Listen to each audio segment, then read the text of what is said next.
Hello children, welcome to Tiwari academy. आज हम grade 7 के chapter 1 tracing changes through 1000 years के बारे में पढ़ेंगे। ये मेडिवल हिस्ट्री का पार्ट है।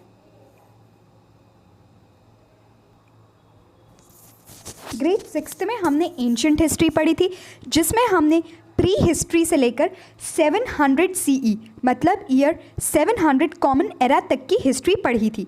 इस साल हम मेडिवल हिस्ट्री मतलब ईयर 700 सीई से आगे की हिस्ट्री की बात करेंगे। ये चैप्टर हमें आज से 1000 साल पहले की लाइफ का ओवरव्यू देगा और फिर हम अपनी और आज से 1000 साल पहले की लाइफ को कंपेयर करके जानेंगे कि इन 1000 सालों में हमारी लाइफ में क्या क्या चेंजेस आए हैं। जैसे आज से 1000 साल पहले हम मिट्टी से बने घरों में रहते थे, पर आज हम सीमेंट और ईंट से बने घरों में रहते हैं। इसका मतलब कहीं ना कहीं हमारे हाउसिंग स्टाइल में, हमारे घर बनाने के तरीके में बहुत सारे चेंजेस आए हैं। ऐसे ही कुछ और चेंजेस के बारे में इस चैप्टर में हम आगे बात करेंगे। सबसे पहले हम बात करेंगे एक फेमस अरब कार्टोग्राफर अल इद्रिसी के द्वारा बनाए हुए मैप की। इन्होंने 1154 में इंडिया का कुछ ऐसा मैप बनाया। इस मैप में इन्होंने सारी ही प्लेसेस के नाम पर्शियन में लिखे और श्रीलंका को इंडिया से नॉर्थ की तरफ बनाया और साइज़ में काफ़ी ज़्यादा बड़ा बनाया। इसी के 600 ईयर्स बाद एक फ्रेंच कार्टोग्राफर ने इंडिया के मैप का रीमेक किया और इसमें इन्होंने आज के प्रेजेंट इंडिया जैसी कई सारी चीज़ें बनाई, स्पेशली ये कोस्ट लाइन। लेकिन इस मैप में भी इन्होंने इंडिया के बे ऑफ बंगाल का नाम गल्फ डी बंगाल रखा। मतलब ये मैप भी इंडिया से एकदम एग्जैक्टली सेम नहीं। आज हम इंडिया को कुछ ऐसे देखते हैं। ये तीनों ही मैप्स इंडिया के हैं, लेकिन अलग अलग टाइम पीरियड के हैं।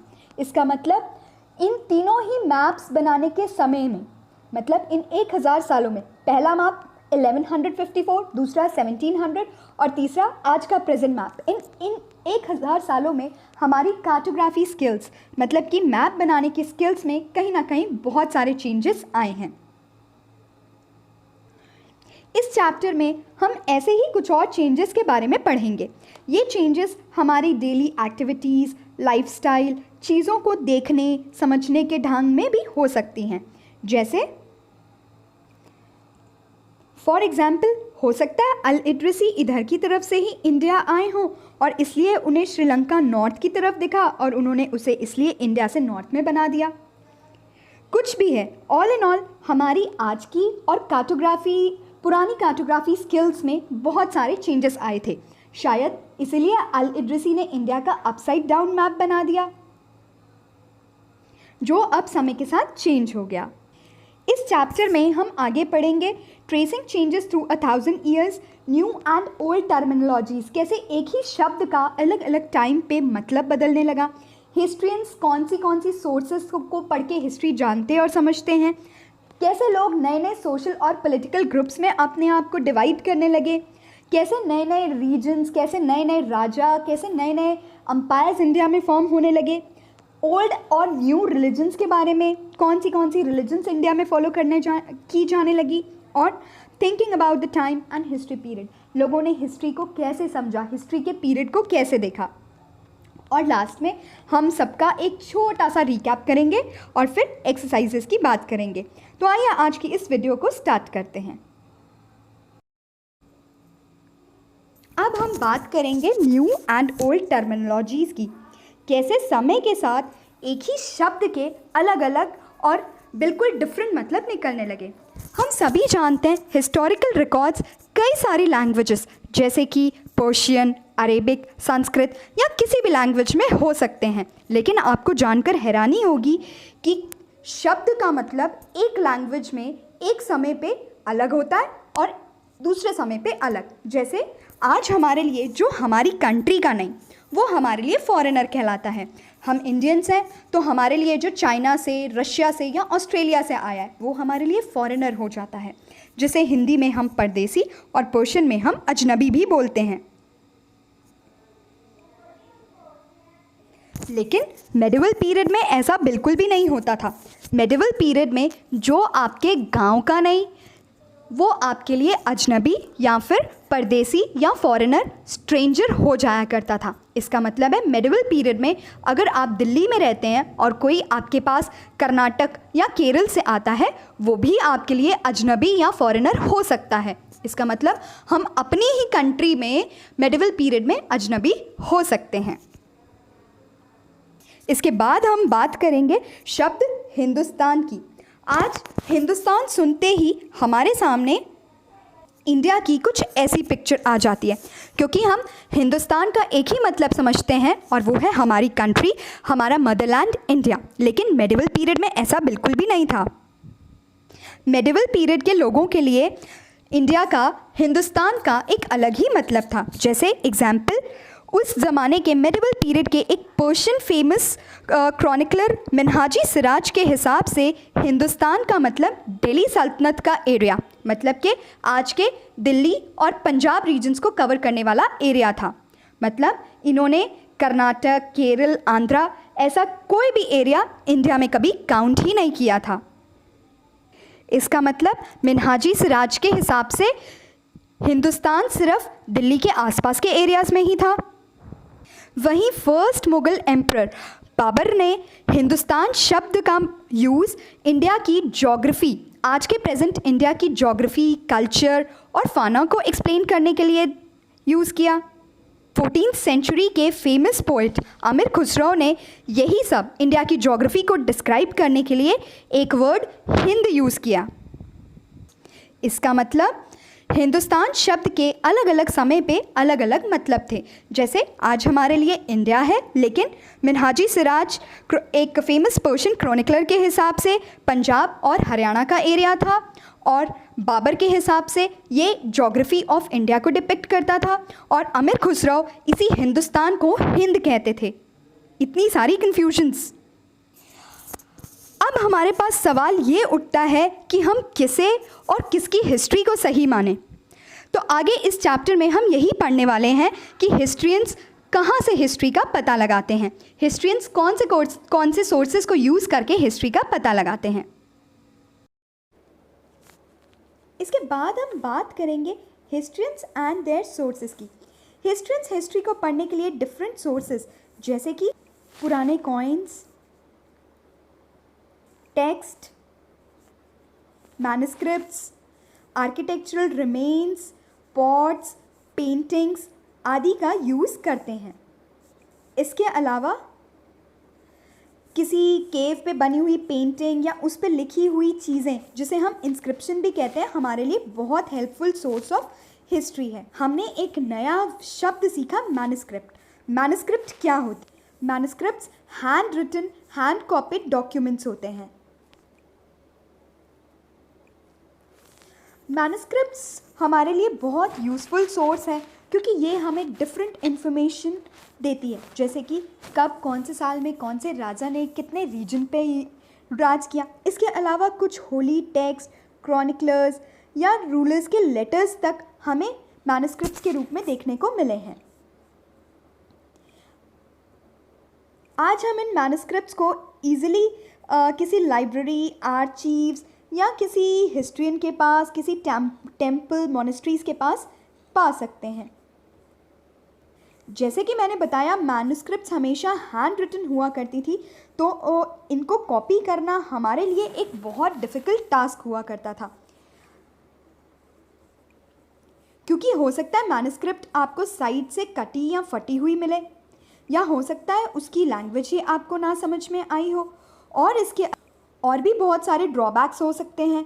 जैसे कि हो सकता है आपने मैन्युस्क्रिप्ट पे 32 लिखा है, लेकिन किसी को 32 की जगह वो 33 समझ में आया, या वो 22 हो गया over a period of time. तो ऐसे ही मैन्युस्क्रिप्ट्स के मतलब जो है समय के साथ बदलते चले। मेडिवल पीरियड में पेपर सस्ता होने की वजह से लोग ज़्यादा से ज़्यादा लेटर्स लिखने लगे थे, सेंट्स की टीचिंग्स को नोट करने लगे थे, पैसों का बहुत अच्छा हिसाब करने लगे थे। एज अ रिज़ल्ट ये सारे ही रिकॉर्ड्स हमारे लिए मैन्युस्क्रिप्ट्स बन गए।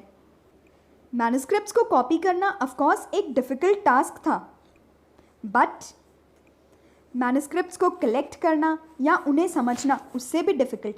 जैसे ये एक अरबिक और पर्शियन की लिखी हुई मैन्युस्क्रिप्ट है, इसमें हम पूरी मैन्युस्क्रिप्ट देखकर समझ ही नहीं पाते इसमें क्या लिखा हुआ है।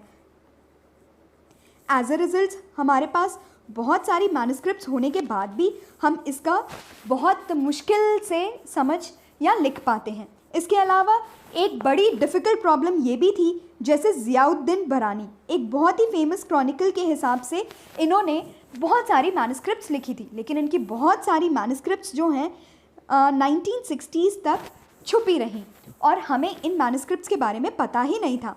Over a period of time हमें पता चला कि इन्होंने बहुत सारी मैन्युस्क्रिप्ट्स लिखी। एज अ रिज़ल्ट ये सारी मैन्युस्क्रिप्ट्स जो हैं लाइब्रेरी में एक कलेक्शन बन के रह गई। इसके बाद हम बात करेंगे new social and political groups की। लोग कैसे अपने आप को new social and political groups में ऑर्गेनाइज करने लगे थे। लोग कैसे as a group, not as a individual but as a group रहने लगे थे।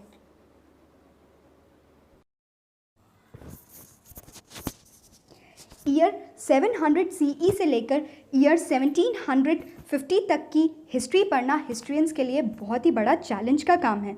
क्यों? क्योंकि इसी समय पे हमने बहुत सारी न्यू टेक्नोलॉजीज़ को एक्सपीरियंस किया, जैसे कि पर्शियन व्हील जो कि एग्रीकल्चर में फील्ड्स को पानी देने के काम आने लगा, स्पिनिंग व्हील जो कि कपड़ा बनाने के काम आने लगा, और फायर आर्म्स जैसे कि तोप जिसकी यूज़ से राजा और उनकी आर्मीज़ दूर से ही दुश्मन पे अटैक कर पाते थे। इसके पहले तक सिर्फ जाकर आसपास जाकर तलवारों से ही लड़ाइयाँ हो पाती थी। इसके अलावा बहुत सारे न्यू फूड्स जैसे कि पोटैटोज़, चिलीज़, टी, कॉफ़ी भी इंडिया में आने लगे। इसके अलावा लोगों ने लॉन्ग डिस्टेंसेस ट्रैवल करना शुरू किया फॉर न्यू अपॉर्चुनिटीज़। लोगों को लगता था कि शायद हम अगर दूसरी जगह चले जाएंगे तो हमें इससे बेटर अपॉर्चुनिटी मिल जाए, इसलिए लोग नई नई जगह ट्रैवल करने लगे। और लोग जब नई नई जगह ट्रैवल करते थे वो अपने साथ अपनी जगह का खाना, वहाँ के कपड़े, वहाँ का कल्चर, वहाँ के रिलीजियस आइडियाज़ भी साथ में ट्रैवल करते थे। तो ऐसे ही करके हमारी सोसाइटी में बहुत सारे सोशल, कल्चरल और पॉलिटिकल चेंजेस आने लगे। बहुत से लोग इंडिया की वेल्थ से अट्रैक्ट होकर इंडिया की तरफ आने लगे, क्योंकि बहुत से लोगों को पता था कि इंडिया एक बहुत रिच कंट्री है और यहाँ पे हम अपनी तकदीर बहुत अच्छे से चमका सकते हैं। ऐसे ही टाइम पे एक ग्रुप बहुत फेमस हुआ, राजपूत्स। राजपूत का मतलब होता है राजपुत्र, मतलब राजा का बेटा। इन्हें हम जनरली वॉरियर्स या हमारी 4 वर्नास में से सेकंड क्लान जो कि क्षत्रियाज है उनसे रेफ़र करते हैं। अब ये सारे ही आर्मी के बहुत बड़े कमांडर्स या सोल्जर्स हुआ करते थे। इनके साथ कुछ क्वालिटीज़ जैसे कि लॉयल्टी और ब्रेवरी ये सब जोड़ी जाने लगी। राजपूत के अलावा इस समय पे बहुत सारे सिख, मराठा, जाट्स ने भी बहुत सारी पावर गेन करी और पॉलिटिकली बहुत इम्पॉर्टेंट होने लगे।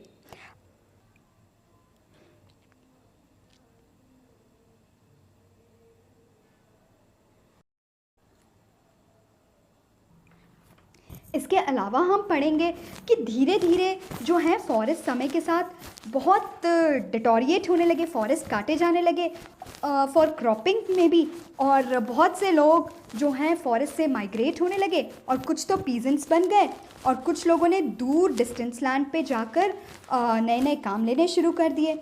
अब ये जो पीजेंट्स दूर जगहों पर गए थे, इन्हें प्रीस्ट, टेम्पल्स और रीजनल मार्केट्स बहुत ज़्यादा इन्फ्लुएंस करने लगे और they were required to offer their services to the lord and pay them good amount of taxes.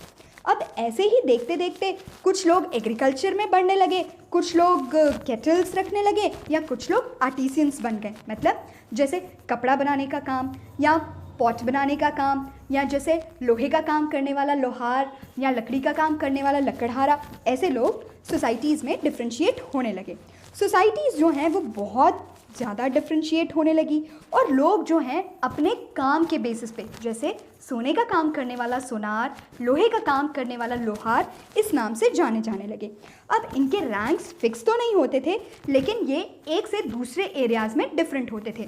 हो सकता है मैं जिस गांव में रहती हूँ वहाँ पे लकड़हारों की बहुत रिस्पेक्ट हो लेकिन सोनार की ना हो, हो सकता है दूसरे किसी गांव में किसी लकड़हारे की बिल्कुल रिस्पेक्ट ना हो, लेकिन लोहार की बहुत हो। कुछ भी है, जातीज जो हैं इन्होंने अपने खुद के ही एक ग्रुप और रूल्स एंड रेगुलेशंस बनाने शुरू किए। अब कोई भी अगर इनके रूल्स एंड रेगुलेशंस फॉलो नहीं करता था, उसे इनकी जात से बाहर निकाल दिया जाता था। तो एज ए रिज़ल्ट सभी लोग बाहर निकाले जाने के डर से इनको फॉलो करते थे। इसके अलावा जो जिस गांव में रहता था उसके रूल्स एंड रेगुलेशंस भी फॉलो करने पड़ते थे। और जातीज जो हैं अपने एल्डरली पीपल की हेल्प से रूल्स फोर्स किया करती थी, और इसे हम जाति पंचायत भी बहुत जगह नाम देते हैं। इसका मतलब कोई भी फैसला होगा तो वो जाति पंचायत करेगी या ग्राम पंचायत करेगी, और उसे हर किसी को मानना ही पड़ेगा। इसके बाद हम बात करेंगे रीजन एंड एम्पायर की। इंडिया पर बहुत सारे राजा रूल करना चाहते थे क्योंकि वो इंडिया की इमेंस वेल्थ कल्चर से बहुत ज़्यादा अट्रैक्टेड थे, और इंडिया मेडिवल पीरियड में सोने की चिड़िया भी कहलाता था। तुगलक्स और मुगल्स ने इंडिया का बहुत बड़ा पार्ट रूल किया। अगर मेडिवल पीरियड की एक संस्कृत की प्रशस्ति पढ़ें तो उसके हिसाब से गियासुद्दीन बलबन ने बंगाल से लेकर अफ़गानिस्तान और साउथ इंडिया तक रूल किया। लेकिन हिस्ट्रियंस ऐसी प्रशस्ति को बहुत ज़्यादा ऑथेंटिक और रिलायबल नहीं मानते, क्योंकि सारे ही रूलर्स जो हैं अपने आप को बहुत ज़्यादा पावरफुल और बड़ी रीजन का राजा बताना चाहते थे, और सारे ही प्रशस्ति राइटर्स जो थे वो राजा को खुश करके उनसे बहुत ज़्यादा पैसा या फिर गिफ्ट्स लेना चाहते थे। इंडिया पर बहुत सारे राजाओं ने इंडिया की वेल्थ से अट्रैक्ट होकर राज करना चाहा। मुगल्स, तुगलक्स, खिलजीज इनमें से सबसे ज़्यादा मिडिवल पीरियड के सबसे ज़्यादा डोमिनेंट राजाओं में से रहे। इन सभी को हम आने वाले चैप्टर्स में बहुत ज़्यादा डिटेल में पढ़ने वाले हैं। इसके बाद हम बात करेंगे ओल्ड एंड न्यू रिलीजन की। मेडिवल पीरियड के टाइम इंडिया में बहुत ही मेजर रिलीजियस डेवलपमेंट्स हुए। करीब आज से 1000 साल पहले लोगों की डिवाइन पे मतलब भगवान पे बहुत ज़्यादा बिलीफ बढ़ने लगी थी। कुछ लोग भगवान को बहुत ज़्यादा मानते थे और ये इनकी पर्सनल आउटलुक था, लेकिन अब लोग धीरे धीरे एक ही बिलीफ के लोग ग्रुप्स में बंटने लगे थे। इसका मतलब हो सकता है अगर मैं कृष्ण भगवान की पूजा करती हूँ तो मैं कृष्ण भगवान की पूजा करने वाले ही ग्रुप में जाकर मिल जाऊँ, या हो सकता है मैं अगर सिखिज़्म या गुरु नानक जी की टीचिंग्स को फॉलो करती हूँ तो मैं उसी ग्रुप के साथ जाकर मिल जाऊँ। हिंदुइज़्म में भी बहुत सारे चेंजेस आने लगे, जैसे कि न्यू डाइटीज़, न्यू टेम्पल्स बनने लगे, और ब्राह्मण्स ने इस टाइम पे बहुत ज़्यादा पावर गेन की,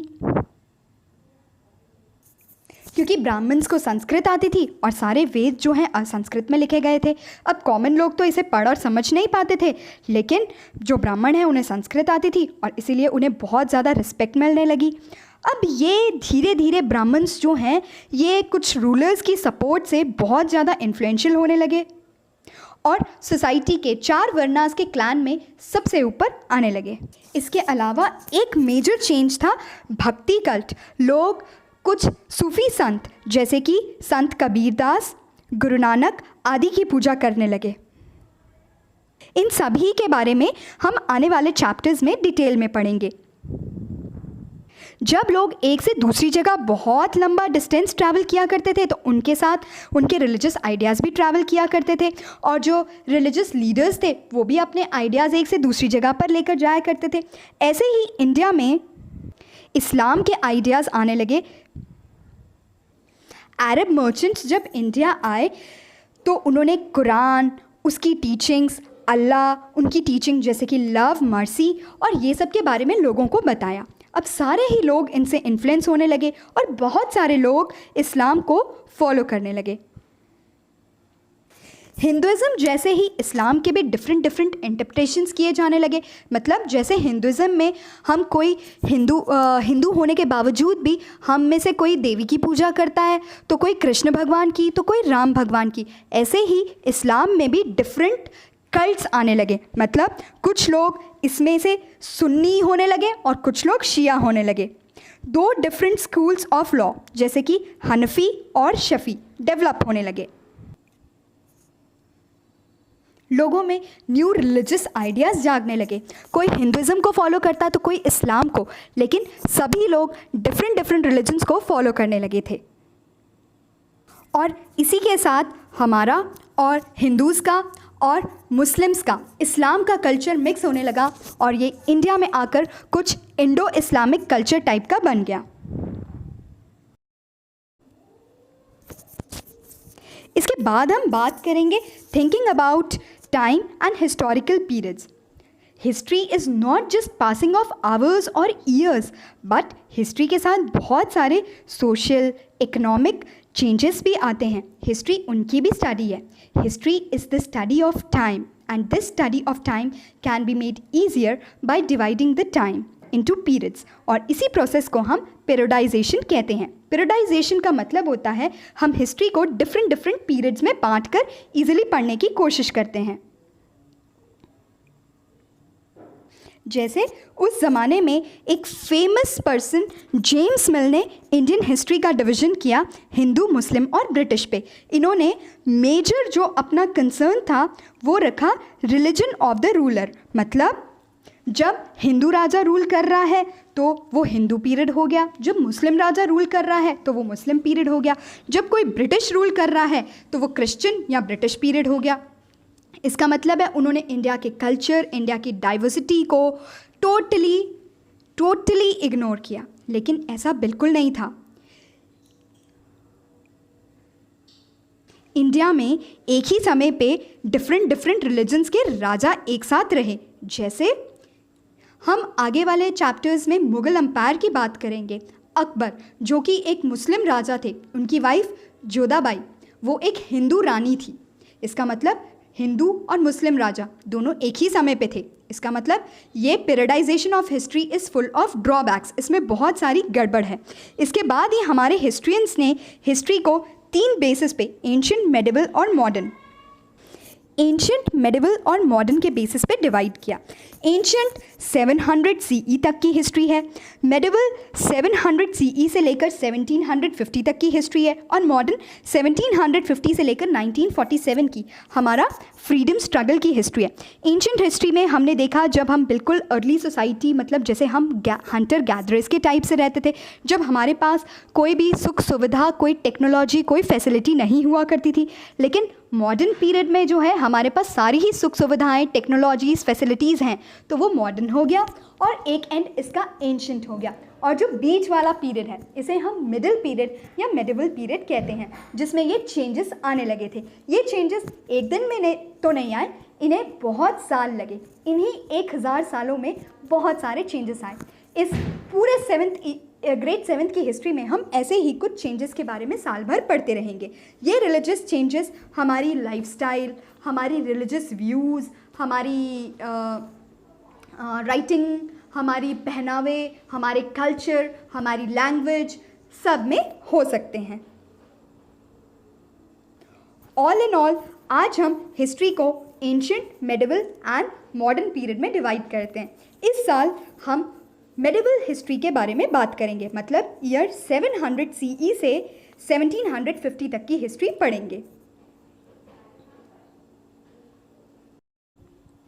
आइए चिल्ड्रन, हम इस चैप्टर का एक क्विक रिकैप करते हैं। इस चैप्टर में हमने सबसे पहले पढ़ा कि हम इन 1000 सालों में हमारी कार्टोग्राफी स्किल्स कैसे चेंज हुई, वो हमने इस मैप के थ्रू पढ़ा कि कैसे अल इद्रिसी ने 1154 में इंडिया का कुछ ऐसा मैप बनाया और 600 साल बाद वो मैप कैसे ऐसा हो गया और उसके बाद कुछ ऐसा हो गया। इसके बाद हमने पढ़ा कि मेडिवल पीरियड में शब्द का जो मतलब हो सकता है मॉडर्न पीरियड में वो डिफरेंट हो जाए। जैसे हमने एक एग्जाम्पल पढ़ा था फॉरेनर का। फॉरेनर के बारे में हमने ये पढ़ा था जो आज की डेट में जो हमारी कंट्री का नहीं वो हमारे लिए फॉरेनर, लेकिन मेडिवल पीरियड में जो हमारे गांव का नहीं वो भी हमारे लिए फॉरेनर हो सकता था। इसके बाद हमने पढ़ा शब्द हिंदुस्तान के बारे में। हिंदुस्तान शब्द का अलग अलग लोगों ने अलग अलग पीरियड ऑफ टाइम पे कैसे अलग इंटरप्रिटेशन लिया। आज हिंदुस्तान का मतलब हमारे लिए हमारी कंट्री कंट्री इंडिया है, लेकिन मिन्हाजी सिराज के हिसाब से ये दिल्ली सल्तनत का एरिया था, बाबर के हिसाब से ये ज्योग्राफी और ऑफ इंडिया था, और अमीर खुसरो ने इसे ही हिंद कहा। इसके बाद हमने डिफरेंट सोर्सेज ऑफ हिस्ट्री पढ़े, जैसे कि कॉइन्स, मैन्युस्क्रिप्ट्स, कोई आर्किटेक्चरल रिमेन्स पढ़े। उसके बाद हमने देखे मैन्युस्क्रिप्ट्स क्या होते हैं, मैन्युस्क्रिप्ट के यूजेस क्या होते हैं, मैन्युस्क्रिप्ट्स को पढ़ना समझना कैसे एक डिफ़िकल्ट टास्क है। इसके बाद हमने देखा ईयर 700 से लेकर ईयर 1750 तक हमारी सोसाइटी में कुछ टेक्निकल चेंजेस जो आए, जैसे कि पर्शियन व्हील, स्पिनिंग व्हील और फायर आर्म्स। इसके बाद हमने पढ़ा कि इंडिया में लोगों के साथ नए नए फूड आने लगे, लोग एक से दूसरी जगह अपने आइडियाज़, अपना कल्चर भी ट्रांसफ़र करने लगे, लोग बेटर अपॉर्चुनिटीज़ की सर्च में डिस्टेंट लैंड्स भी जाने लगे। और इसी टाइम पे राजपूत्स, मतलब कि राजा का पुत्र, इन्होंने जो कि क्षत्रियास थे, वॉरियर्स अपने आप को रेफ़र करने लगे, और ये सारे ही आर्मी के कमांडर्स, मिलिट्री के कमांडर्स बनने लगे। और इनके साथ कुछ चीज़ें जैसे कि लॉयल्टी और ट्रस्ट की भावनाएं जोड़ी जाने लगी। इसके अलावा सिख, मराठास, जाट्स भी इक्वली पावरफुल होने लगे। कुछ लोग जो हैं धीरे धीरे टेम्पल के अंडर इन्फ्लुएंस होकर उन्हें टैक्स देने लगे, और ब्राह्मण्स का जो डोमिनेंस है वो सोसाइटी में सबसे ज़्यादा बढ़ने लगा। लोग अपनी ही खुद की जातीज़ में ऑर्गेनाइज होने लगे, कुछ लोग एग्रीकल्चर फॉलो करने लगे, कुछ कैटल को रेयर करने लगे, और इसके अलावा जो लोग हैं वो अपनी जाति पंचायत्स बनाने लगे। इंडिया पर बहुत सारे लोग जैसे कि मुगल्स, तुगलक्स इंडिया की वेल्थ से इन्फ्लुएंस होकर इंडिया पे राज करना चाहते हैं। फिर हमने पढ़ा गियासुद्दीन बलबन की एक प्रशस्ति के बारे में, जिसके हिसाब से वो अफ़गानिस्तान से लेकर बंगाल और साउथ इंडिया तक के राजा थे। बट हिस्ट्रियंस इसे रिजेक्ट करते हैं और ऐसा मानते हैं कि राजा हो सकता है, राजा अपने आप को ज़्यादा पावरफुल दिखाना चाहता है, और जो प्रशस्ति लिख रहा है वो राजा को खुश करने के लिए बहुत बढ़ा चढ़ा कर लिख रहा है। इसके बाद हमने न्यू रिलीजन के बारे में पढ़ा। हमने पढ़ा कि इस ज़माने में बहुत ज़्यादा लोग भगवान के प्रति आस्था रखने लगे इन 1000 सालों में, और लोग भक्ति की तरफ, मतलब भगवान की तरफ आने लगे। कबीर दास, गुरु नानक जी जैसे संतों के बारे में लोग जानने लगे और उनसे इन्फ्लुएंस होने लगे।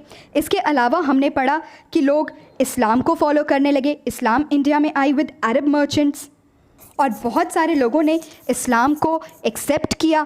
और हिंदुज़म जैसे कि हिंदुज़म में भी 4 क्लैन्स होते हैं, लोग अलग अलग डाइटीज़ की पूजा करते हैं, वैसे ही इस्लाम में भी लोग स्प्लिट होने लगे, स्प्लिट होकर शिया या सुन्नी बनने लगे। इसके बाद हमने पढ़ा पैराडाइजेशन के बारे में कि जेम्स मिल के हिसाब से religion of the king was the principal factor to study the history. मतलब इनके हिसाब से हिंदू राजा है तो वो हिंदू पीरियड, मुस्लिम राजा है तो वो मुस्लिम पीरियड, और अगर ब्रिटिश राजा है तो वो क्रिश्चियन या ब्रिटिश पीरियड कहलाने लगा। लेकिन हमारे हिस्ट्रियंस ने ऐसे किसी भी पीरियडाइजेशन को टोटली रिजेक्ट, क्योंकि सिर्फ रिलीजन ऑफ द किंग के बेसिस पे हिस्ट्री को नहीं पढ़ा जा सकता। हमें कल्चर, डाइवर्सिटी, इकोनॉमिक चेंजेस आदि चीज़ों को भी कंसिडर करना पड़ता है। और एज अ रिज़ल्ट हमारे हिस्ट्रियंस ने हिस्ट्री को 3 पार्ट्स में, एंशिएंट, मेडिवल एंड मॉडर्न में डिवाइड किया। एंशिएंट हिस्ट्री का मतलब होता है ईयर 700 CE तक की हिस्ट्री। मेडिवल हिस्ट्री जो कि मिडिल पीरियड की हिस्ट्री है, 1750 तक की हिस्ट्री, ईयर 700 से लेकर ईयर 1750 तक की हिस्ट्री।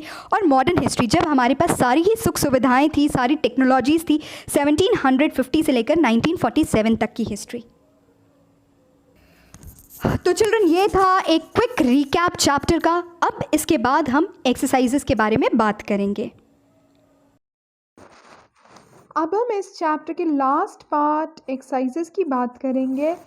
तो इसका पहला क्वेश्चन है ट्रेसिंग चेंजेस थ्रू 1000 years का, who was considered a foreigner in past में फॉरेनर किसे कहते थे? A person who is stranger और who was not a part of the society or culture was considered as a foreigner और परदेसी।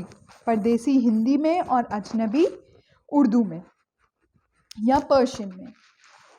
In the sense forest dweller एक city dweller के लिए फॉरेनर था, मतलब कि आप आगरा में रहते हैं तो आपके लिए दिल्ली वाला या मद्रास में रहने वाला पर्सन आपके लिए अजनबी हो सकता है, फॉरेनर हो सकता है। बट दो गांव में रहने वाले पीजन्स जो हैं वो एक दूसरे के लिए फॉरेनर्स नहीं होते थे, भले ही वो किसी दूसरे रिलीजन से हों। अब इसके बाद हम बात करेंगे क्वेश्चन नंबर 2 की स्टेट वेदर ट्रू और false. We do not have inscriptions after the period 700। ये तो गलत बात है। False. The Maratha asserted their political importance during this period। False कुछ समय के बाद आए थे। फॉरेस्ट ड्वेलर्स, ये 1000 ईयर्स में तो मराठास बिल्कुल पावर में नहीं थे। Forest dwellers were sometimes pushed out of their lands with spread of agricultural settlements। बिल्कुल ट्रू है। सुल्तान गियासुद्दीन बलबन controlled असम, मणिपुर and कश्मीर। गलत बात है ये तो। False। Our chiefs are dash where dash are kept। अब इसका आंसर हम manuscripts, records, documents कुछ भी लिख सकते हैं। Next, dash was 14th century famous chronicler। तो इसका आंसर है ज़ियाउद्दीन बरानी। ज़ियाउद्दीन बरानी। Dash, dash, dash, dash and dash were some of the new crops introduced in subcontinent during this period। Potatoes, tea, corn, coffee, chilies। Potatoes, corn, tea, coffee, chilies इस time पे India में आया हुआ नया नया फूड था। List some of the technological changes associated with this period। इस time पे टेक्नोलॉजिकल चेंजेस आए थे। पोर्शन व्हील आ गया था इरिगेशन में, हमने देखा था। फायर आर्म्स इन कॉम्बैट आ गया था। फायर आर्म्स मतलब कि तोपों से लोग फायर करने लगे थे। स्पिनिंग व्हील इन वीविंग आ गया था। और new food beverages like potatoes, corn, chillies, T, coffee India में आ चुका था। Next, what were some of the major religious changes during the period। The major religious changes during this period were सबसे पहले some of the major significant religious developments occurred in Hinduism which are included in worship of deities। इस समय में बहुत सारे नए नए देवी देवताओं की पूजा की जाने लगी। Hindu started construction of temples। बहुत सारे नए नए टेम्पल्स बनाए जाने लगे। ब्राह्मण्स और प्रीस्ट की जो इम्पोर्टेंस है, डोमिनेंस है, वो सोसाइटी में बढ़ने लगी। Importance of Brahmins and priest grown and they became dominant group in the society. इनकी इम्पोर्टेंस बढ़ने लगी। There was also emergence of idea of bhakti, loving, personal deity. आगे हम आने वाले चैप्टर्स में पढ़ेंगे इसके बारे में डिटेल में। भक्ति कल्ट आया था इंडिया में। During this period new religions जैसे कि इस्लाम इंडिया में आई और बहुत सारे लोगों ने इसे अप्रिशिएट किया और टीचिंग्स ऑफ होली कुरान को एक्सेप्ट किया। Many rulers were patrons of Islam and ulama। The merchants of migrants brought with them teachings of Quran, the holy book of Muslims। और ऐसे ही धीरे धीरे मुस्लिम्स की होली बुक कुरान शरीफ को भी फॉलो किया जाने लगा। Next question, let's understand in what ways has the meaning of term Hindustan changed over centuries। एक ज़माना था जब हिंदुस्तान शब्द का मतलब मिनहाजी सिराज जो कि 13th सेंचुरी के फेमस क्रॉनिकलर थे, इनके हिसाब से हिंदुस्तान का मतलब था एरिया ऑफ पंजाब, हरियाणा और गंगा यमुना के आसपास का एरिया। ये सिर्फ पॉलिटिकल डोमिनेंस दिखाने के लिए बताया जाता था। दिल्ली सुल्तान्स का अंडर में जो एरिया था उसको बताने के लिए वर्ड हिंदुस्तान यूज़ किया जाता था। इसके बाद बाबर ने सेम यही टर्म डिस्क्राइब किया इंडिया की ज्योग्राफी, फौना और कल्चर को बताने के लिए। 14th सेंचुरी में अमीर खुसरो ने इसी चीज़ के लिए वर्ड हिंद यूज़ किया। अब by the term Hindustan never carried political and national meaning as the term India does today। आज जैसे इंडिया मतलब होता है हमारे लिए हिंदुस्तान का, उस ज़माने में मतलब इंडिया से तो बिल्कुल भी नहीं था हिंदुस्तान का। इनफैक्ट आज हमारे सामने इंडिया का मैप सामने आ जाता है, तब तो बाबर के लिए तो फौना ऑफ इंडिया, और इसके अलावा मिनहाजी सिराज के हिसाब से तो दिल्ली सल्तनत का area. How were the affairs of जातीज रेगुलेटेड? नेक्स्ट क्वेश्चन, जातीज के अफेयर्स कैसे रेगुलेट किए जाते थे? जातीज के खुद के रूल्स एंड रेगुलेशन हुआ करती थी। There was an assembly of elder, jati panchayat जिसे कहा जाते थे, जो अपना ही लॉ, अपना ही रूल एनफोर्स करते थे। जातीज were directed to follow the rules of village, और जातीज को अपनी जाति के अलावा गांव का भी रूल फॉलो करना पड़ता था। Several villages were governed by शेफ्शंस। और इसके बाद हम जो है पैन रीजनल एम्पायर की बात करेंगे। पैन रीजनल क्या होता है? पैन रीजनल का मतलब होता है the empire crossing its region and spreading over several regions. अब जैसे कि जो बहुत बड़े एरिया में फैला हुआ होता है उसे पैन रीजनल एम्पायर कहते हैं। जैसे कि डायनेस्टीज थी, चोलास, खिलजीज, तुगलक, मुगल्स जो हैं, उनका एम्पायर जो है पैन रीजनल था, क्योंकि ये लोग बहुत बड़े एरिया को कंट्रोल करते थे और उस पर रूल करते थे, तो ये पैन रीजनल कहलाया, right? Most of the regions across the subcontinent were left with the legacies of big and small states that had ruled over them. और इनके ऊपर सभी लोगों का कल्चर बहुत था जिन्होंने भी इस पे रूल किया, राइट? नेक्स्ट क्वेश्चन, अब हम इस नेक्स्ट क्वेश्चन में बात करेंगे मैन्युस्क्रिप्ट्स की। मैन्युस्क्रिप्ट्स को What were the difficulties historian face in using manuscripts? Manuscripts को पढ़ने में क्या क्या डिफ़िकल्टीज होती थी? सबसे पहले तो मैन्युस्क्रिप्ट्स जो हैं वो बहुत ख़राब कंडीशंस में हमको मिलती थी और उसे टच करने से भी टूट जाती थी, तो उन्हें तो संभालने में भी डर ही लगता था। अब उनकी कॉपीज़ जो है समय के साथ कितनी जगह डिस्ट्रॉय होकर, स्क्राइब्स होकर रह गई, हमें पता भी नहीं। और कुछ कुछ तो संस्कृत में है जिसे कि हम लोग और आप लोग समझ भी नहीं पाते हैं। इसके अलावा बहुत सारी ऐसी हैं जिनमें क्या लिखा हुआ है समझ में ही नहीं आ रहा, या उसका एक पार्ट खो गया, सिर्फ एक पार्ट मिला, ऐसा बहुत सारी प्रॉब्लम्स हैं। How did historians divide the past into the periods? Do they face any problems in doing so? Historians हमारे पास्ट को on the basis of continuity as well as economic and social factors पे past को different parts में divide करते हैं। This continuity is further based on coins, inscriptions, architectural text or textual records. The historian faced a lot of problems. Yes, historians को बहुत सारी problems आती हैं इनको रिफ्लेक्ट करने में कि ये कौन से टाइम के हैं। सोशल, इकोनॉमिक, ऑर्गेनाइजेशनल चेंजेस वगैरह बहुत सारे आते हैं, लोगों की बिलीव्स में चेंजेस आते हैं, तो लोगों को काफ़ी सारी प्रॉब्लम्स आती हैं हिस्ट्रियंस को पीरियड को डिस्क्राइब करने में।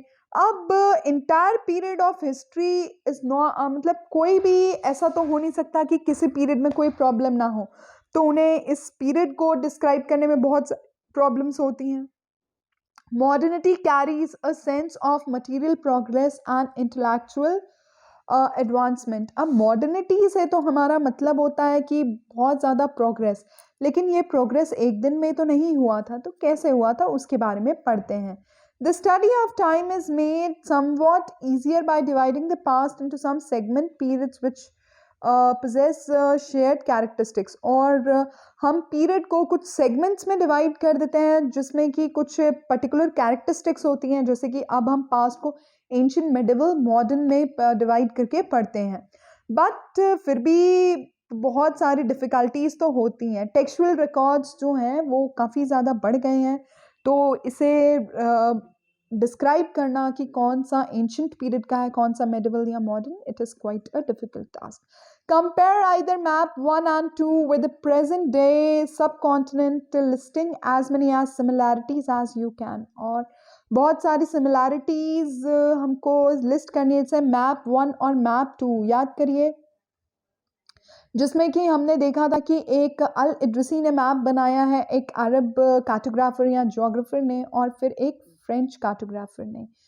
Map 1 and 2 are representing two different times. Map 1 was made by 1154 CE by an Arab cartographer. This is A detailed Indian subcontinent from larger part of the world. Map 2 was made by French cartographer in 1720. Both maps are quite different from each other, even though they are representing the same area. दोनों same area को represent करते हैं, but फिर भी दोनों में बहुत ज़्यादा difference है.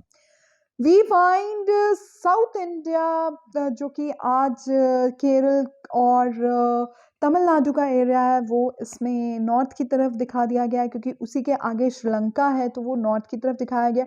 We find India at the place where we would expect to find North India, and Sri Lanka is the island on the top.